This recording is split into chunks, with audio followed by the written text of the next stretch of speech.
Yeah, yeah. Welcome to mock interview, Gerardo. This interview, and please let me know what is your total years of experience, and what is your current roles and responsibilities, and what is your technology stack. Yes, well, I have 15 years ago working with technology about creating enterprise applications, enterprise software. At this moment, I am working at Walmart. We are working with microservices, right? So my responsibility at this moment is to be a kind of architect, a kind of technical leader and developer, because we are building a solution to migrate some code, some legacy code in mainframe to Java using the microservice technology. Okay, so your total years of experience is 15 years, right? Yes. Okay, fine. So what is the current version you are using in Java?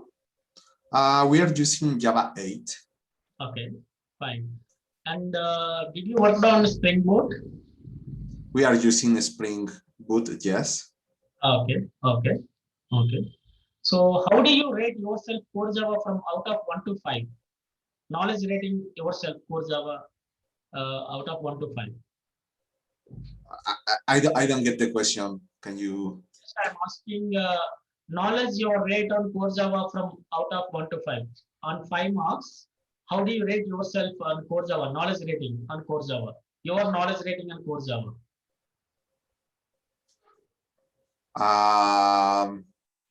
Which means rate yourself, rank yourself out of 1 to 5 on core Java. Rank yourself. Rank myself. Okay. I guess I have an experience from 8 points if the range is 1 to 10. Oh, that's fine. That's good. That's good. Yeah. Why we need functional interfaces? What is the purpose of functional interfaces? Yes. Before Java, we can use this anonymous class to create functionality inside some methods, right? So when the arrive of Java 8, we create a functional interface. That means we have an interface with only one method, right? And we can't create another method in that interface, right? So we are expecting a very a small piece of code, right? So with lambdas we had the opportunity to make a more easy codification about this functional interface, and it's more easy to create the code, or I mean to explain the code that what this functional interface will do. So this is a functional interface, a single interface with one method. Okay. So why we need default methods in interfaces as part of Java 8? Yes, can you repeat the question, please? Yeah, what is the purpose of default methods in Java interface? Sorry, dear. I have problems with your audio. You are losing. I am losing. So what is the purpose of default methods in Java interface? Default message? Default methods. Default methods. Yes. For example, when you need, for example, to create a method, and I mean, you are using default methods when you are trying to use a specific behavior and your client is not defining this code in this logic in your method, right? So you are not defining, you have the opportunity to leave to the programmer, create the code, but if the programmer is not implementing the code, so you are creating your default method that is yes, the default code that you will use if you are not overriding the method. Okay. Okay. So what is the internal and external terminators in Java 8. The internal and external Terminators.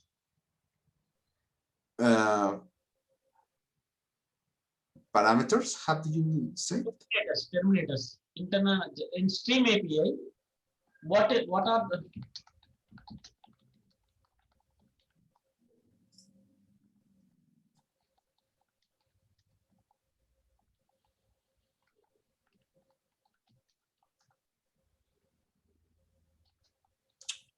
the internal and external terminators? Yes. This is a good question. Internal and external terminators.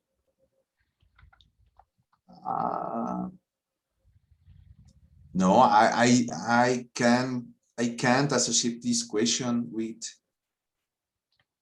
internal and external terminator. Okay. Then what is the map and the flat map?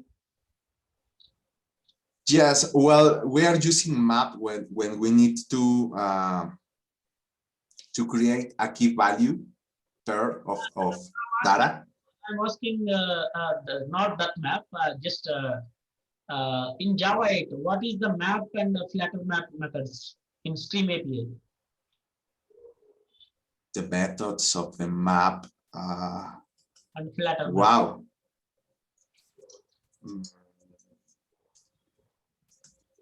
No, I don't remember. Okay, that's fine. You can check later. You can check later. Okay. Okay. Okay. So what is the difference between streams and collections? The difference between Stream and collection. Stream versus collection.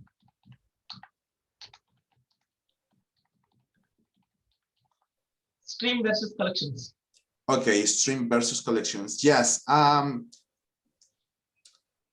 For example, when we are using collections before Java 8, we can create a list, or we can create a map or a set of data, right? So when Java 8, before Java 8, all the collections was working in a single processor, right?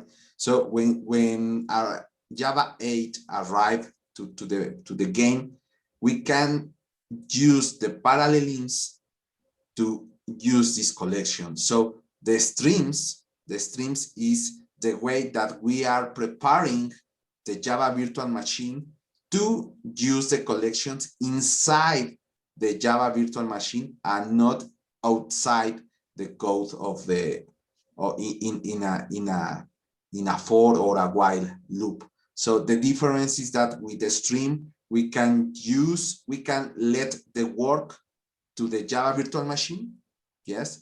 And with collections, we have a set of data, but stream and collections are they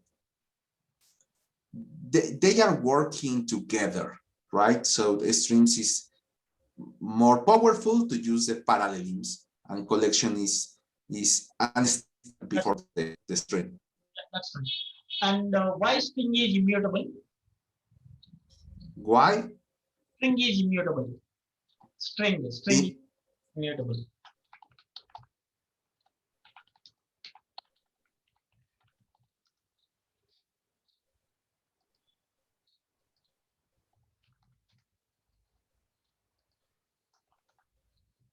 Why string is yes, perfect. Why a string is immutable?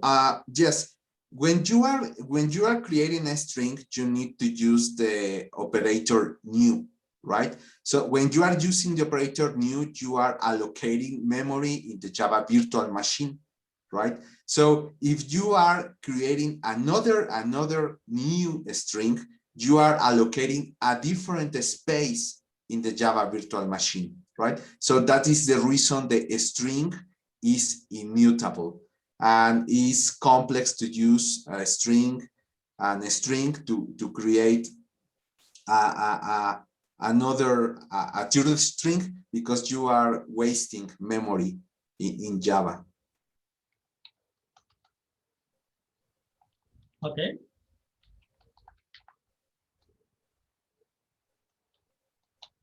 how garbage collector is working. Garbage, how garbage? Yeah, how garbage collector is working. Okay, how garbage collector is working. Yes.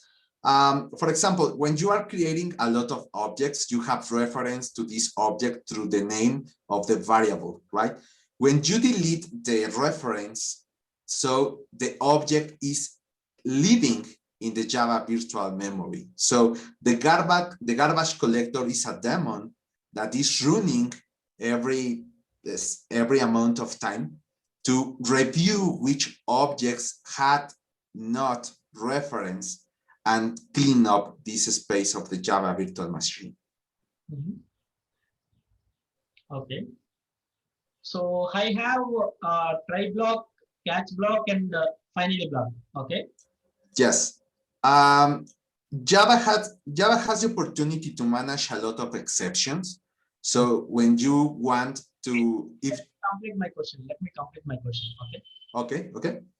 I have try block, catch block, and finally block. Yes. Okay. So I have a written statement in catch block, and I written some statements in finally block. Yes. When the exception is occurred, so is my finally block executed whatever I written in the statements? Okay, if I understand the question is what happens with the finally if you are throwing an exception? I'm writing something in finally block. Yes, in the finally block, yes. I'm writing something in catch block, and I written some statements in finally block. So what happens? Yes. Well, the short answer is that all the code that you put in the finally section always will be executed, no matter if the code was okay in the try or was a catch, the error exception, always you will execute the finally code. Oh, that's right. What is immutable? So what is immutable class? An immutable class? Yes, an immutable class is when you can't change the behavior of this class, and you are putting the final operator to the class because you are looking not change the behavior of the class. Mm-hmm. What is final? Final is a keyword that means that you are not capable to modify this value, this class, or this method. Okay, then what is the difference between final and immutable? Immutable is the concept, and final is the way that you are using in Java to create an immutable object. That's fine. That's fine. So, what is the difference between linked list and linked hash set? Linked list and linked hash set. Okay. I guess the linked list is when you have an object and you have a link to another object, right? So you need to iterate all the list to find some element, some item inside the list. And when you have the list has hash set, you can get the element very quickly because you are using a hash to retrieve the element more quickly. Okay. So, how HashMap works internally? How HashMap works internally. Okay. Yes. HashMap is like a bucket, right? It's like a bucket, and you have, for example, if you have 10,000 elements, you can't reduce the range of this element using an hash function, right? So this hash function is the way that you are storing the data inside the hash set, the element, right? So it's more easy to get the element because you have these 10,000 records ordered by the hash. Okay. So what is collision?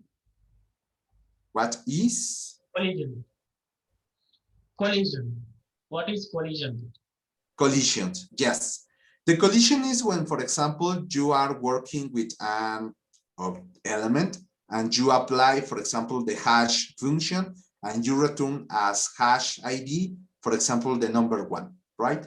So you have another element with another ID, but when you are using the hash function, you get the same hash ID, right? So you have two elements with the same ID and you have a collision. So Java internally works with that, creating a little linked list inside the bucket. And you have, for example, the ID, the hash ID number 1, and you have then a list to store the second object with this same ID. Yeah. Okay. So if I have 100 elements in the same hash ID, how collision works will internally? Okay, can you repeat the question, please? If I have 100 elements in the same hash code, which means same collision, which means same linked list, which is storing. How Java retrieving when I am giving a key, how the value will be retrieved, how the collision will be works. To resolve the collision, right? I guess it's using a list inside the bucket. Java is creating a list inside the bucket. So you have the bucket with the ID number 1. And if you have the same ID, the hash ID, you are Java is allocating memory to, yes, to manage the object in the same bucket. Okay. Okay. Yeah. What are the solid principles? What is? What are the solid principles? Solid principle. Yes, solid principle. Solid principle is about the way that you need to create your software. For example, the S is single responsibility. That means that you need to create an object with only one function to do, right? Open, and close principle. That means that you are open to work with inheritance this object, but you are close to modify directly this object, right? So the scope substitution, the L, means that you need to work with, for example, if you are working with a parent class, you can or you should work with the son, with the inheritance class without no problems. That is the substitution between the parent and the inherited class, right? This is a scope, and the I is the inversion of control. That means that try to create your code using the inversion of control patterns. That means that use a factory to create your objects when you need the object. And the D means dependency injection. That is very similar to inversion of control. That means, yes, inject your objects only when you are using. For example, Spring Boot is a very, very useful way to use the dependency injection and the inversion of control. Okay, that's fine. And okay, what is strategy pattern? Strategy design pattern. The strategy pattern. That's a good question. I don't remember at this moment the strategy pattern. So what are the 12 factor methodology? Sorry. 12 factor methodology. What are the 12 factors methodology? What is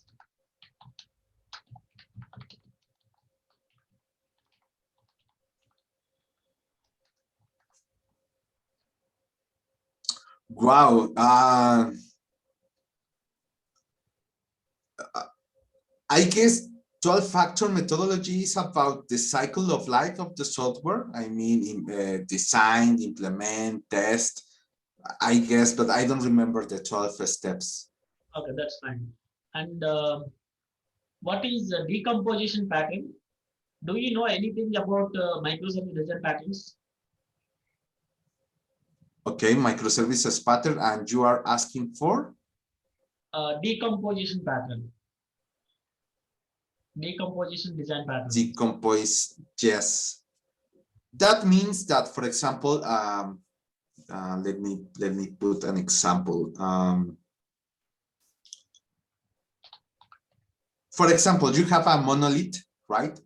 And you need to break this monolith using some subdomains, right?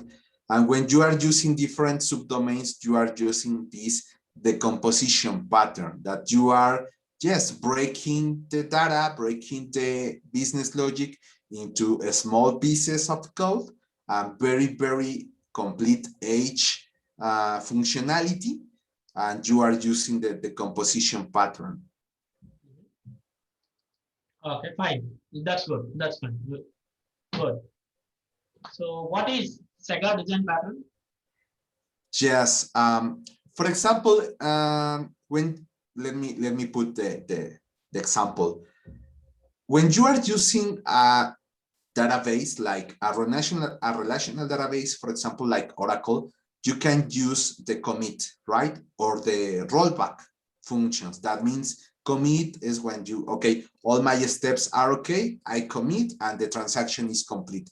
But between these 12, for example, 10 steps, if something is breaking, right? If something is wrong, you need to do a rollback, right? So when you are using microservices, it's very hard to create a commit and a rollback transaction. So you are using the Saga design pattern to try to catch when something is wrong in your code. You need to catch this answer and perform another call to another service to make a rollback. For example, you need to delete the last insert, or maybe you need to update some record, and you are using the Saga design pattern to create this commit rollback situation using microservices.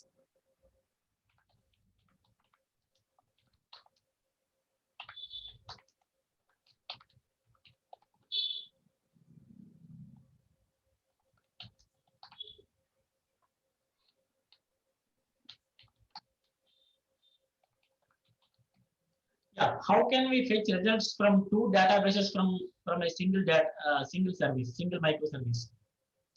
How can we fetch? How can we implement these type of coding? How can we fetch how can we fetch results from two databases from in a single service, in a single microservice? I am thinking. Well, You understand, right, my question? sorry. You understand my question, right? Yes. How can we fetch results from two databases from single services? Well, I guess we need to define two data sets, right? And these data sets, one data set is for one database, the other is for the other database. And internally in the logic, we can create the use for example, I consume the employee, and this is the result from the first database, and I need to get all the records from another service, and yes, I can use a second data set. Okay.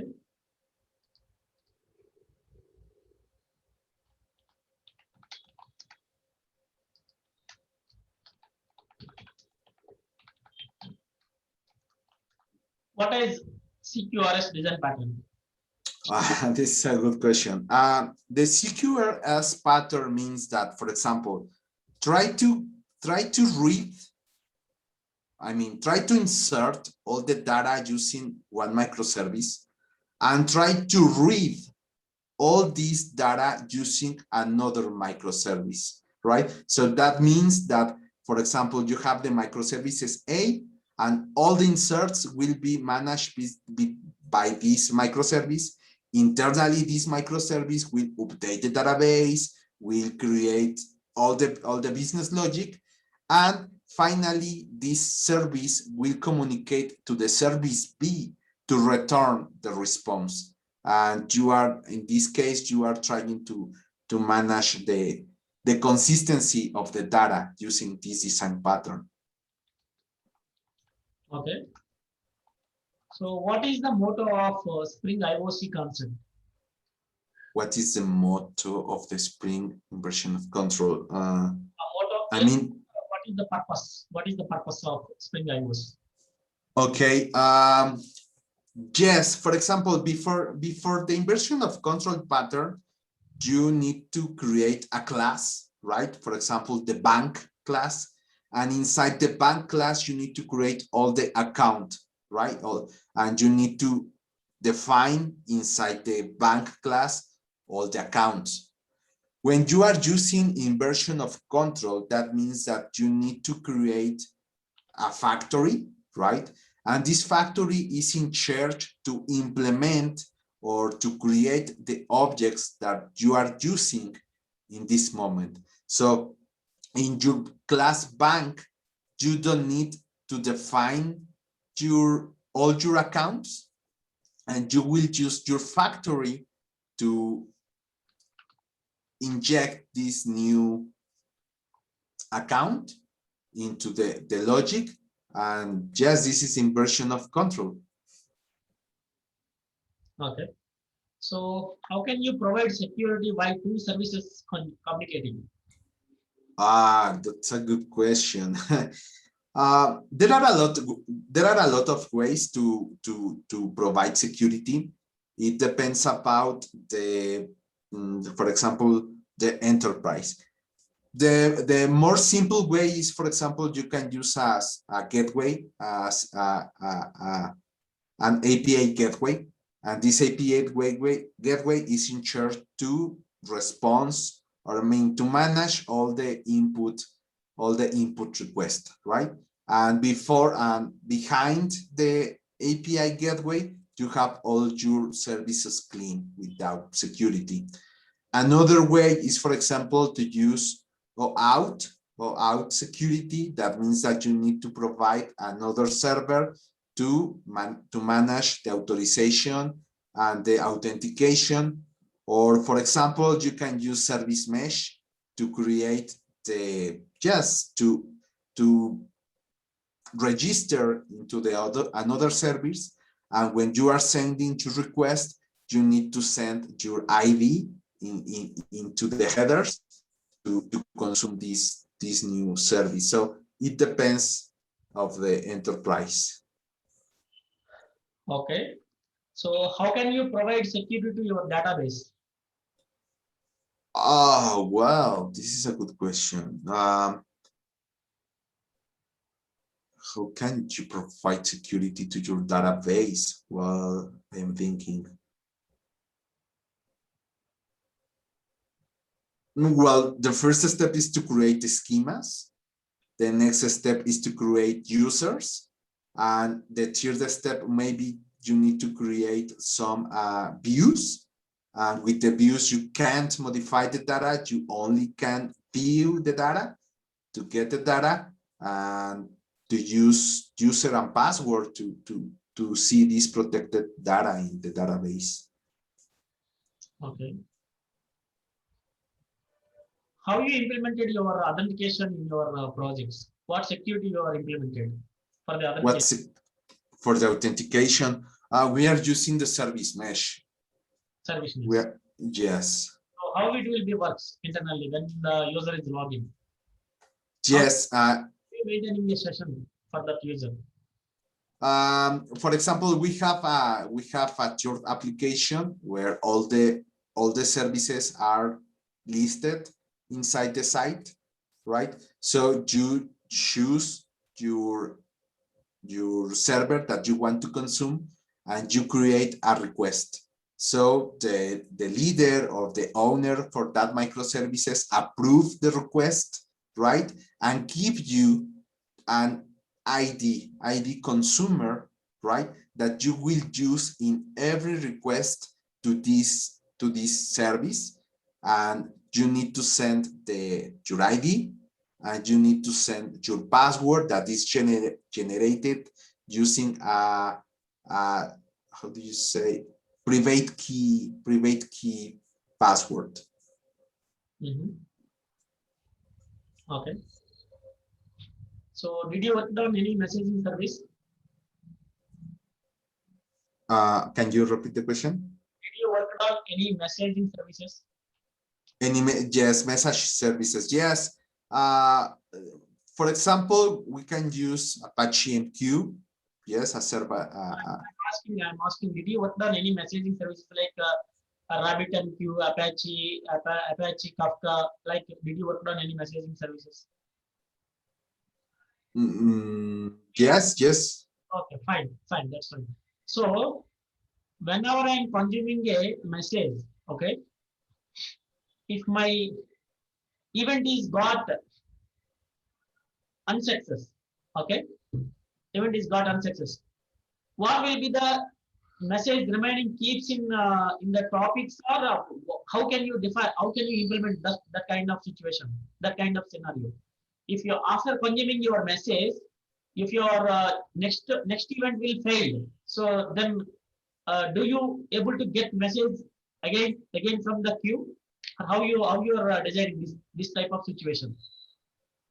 For example, if you are using Kafka, yes, you can read continually the same message in the topic until you say you say to Kafka to delete the message, right? But if you are using another queue brokers, I guess you are losing the message. But in Kafka, you have the opportunity to keep the message until you delete it manually. I mean, with the instruction. What is that instruction? That is what I'm asking. So what is that configuration where you are telling to the Kafka the message will be deleted or presented, where Kafka itself it is working, or you need to tell any configurations by through any configurations? Yes, that's a good question. I don't remember the configuration at this moment, but I will study. That's fine. That's fine. So yeah, what is the difference between @ service and @ component? The difference between @ service versus @ component components in a Spring Boot. Okay, yes. Internally, all the classes can mean the same thing, right?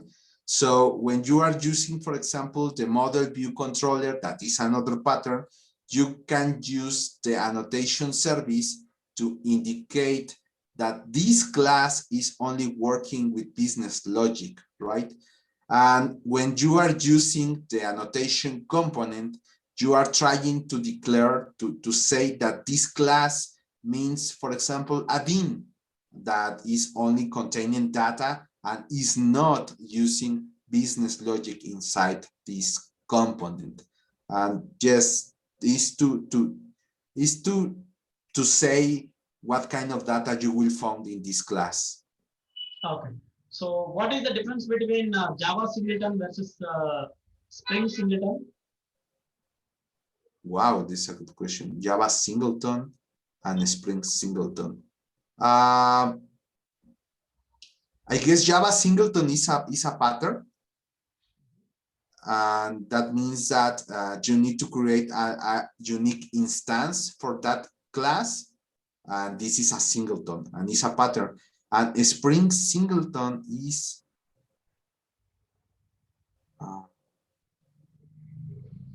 I guess it's the same, right? No, I don't know. I don't know the difference between. Oh, that's fine. That's fine. That's fine. So, how Spring framework will work internally? Spring MEC. Yes. For example, a Spring framework is a factory, right? So you have code. Well, Spring has code that is in charge to create new objects. So you need to define with annotations or with an XML file all the data, all the objects that you need to create in some part of your business logic, right? So you need to use this configuration and put the annotations inside your code, indicating that, for example, annotation like auto-wired, that means that you need the factory create an object for you and insert that object in your code. So the most important part of a Spring is the factory to create the objects. Okay, that's fine. So, how you are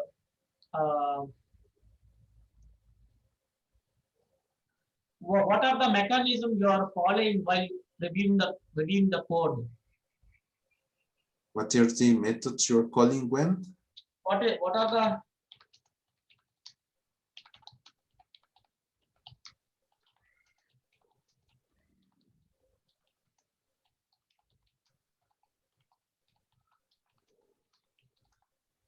what are the steps you are following while reviewing code? Okay. Okay. My approach is first try to understand what is the purpose of this code, right? So the next step is working with the developer and try to explain, okay, developer, try to explain to me what you need to do to create, why you are using this code, right? So in this case, I am listening what they are doing. And if I detect that they are creating some mistake or that they are using in an incorrect way the API or the logic. So in this case, we are talking about, hey, why are you doing this, for example, this iteration when you can use a map or a hash map? So this is the steps that I am following. Understand the problem and review the code with the developer. Yeah, what is your reaction when your developer find a bug in your code? Well, it's amazing because I always try to do my best. So my reaction is, okay, let me fix the bug. And if I don't understand why I'm making a bug, I asking, hey, Vir, can you explain to me why I have this bug? Okay.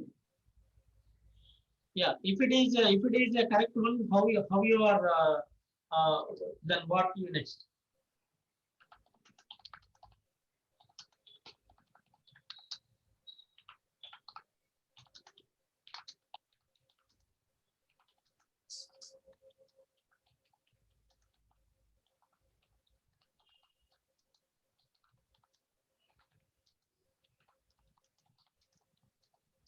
Yeah, if it is correct bug, I mean, if it is needs modification, what you will do?